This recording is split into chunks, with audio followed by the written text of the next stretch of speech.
My name is Emma Sieracki, and I'll be creating a phylogenetic tree using the different types of rock climbing. Phylogenetic trees are diagrams that represent evolutionary relationships among organisms.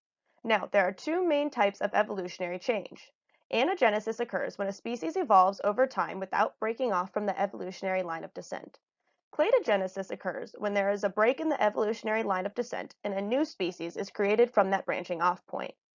In a phylogenetic tree, the species of interest or operational taxonomic units, OTUs, are found at the tips of lines that are referred to as branches. Now, the reason the term OTU is used is because the comparison doesn't have to be between a species. It could be just a comparison of gene sequences, or in this case, different types of rock climbing.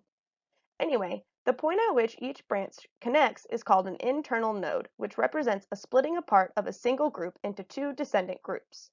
At each internal node lies the most recent common ancestor between the organisms from that specific node. When looking at a tree, two species are more related if they have a more recent common ancestor. When a species diverges earlier than the others, it is known as an outgroup. The outgroup will then root the tree in a way that all of the other species share a common ancestor. The first classification of climbing is walking followed by hiking. These two are closely related because they are the same activity but in two different environments. The hiking environment elevates the level of physical activity of walking, but not by much. From here, the tree diverges. The group that develops from the evolution of walking and hiking is the creation of scrambling and simple climbing.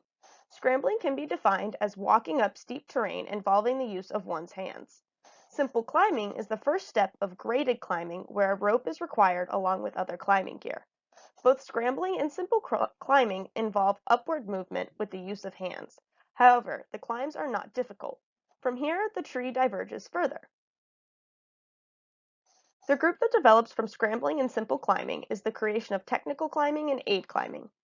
Technical climbing can be described as climbing with the use of ropes, harnesses, and anchors as a means of protection only. These devices are not used to help the climber ascend higher. Aid climbing is a style of climbing that involves standing on or pulling oneself up via devices attached to a fixed or placed protection point for upward progress. Both of these forms of climbing have a major risk of death if a fall occurs and deal with very technical climbs. From here, the tree diverges one more time. The last group that develops from technical and aid climbing are bouldering and free soloing. Bouldering involves climbing highly technical but very low to ground routes without any sort of safety equipment. Free soloing is an extreme form of climbing where one climbs highly technical climbs at any height without any safety equipment. Both of these forms of climbing are similar to each other in that they are forms of climbing without the use of safety equipment and are vastly different from any of the other forms of climbing.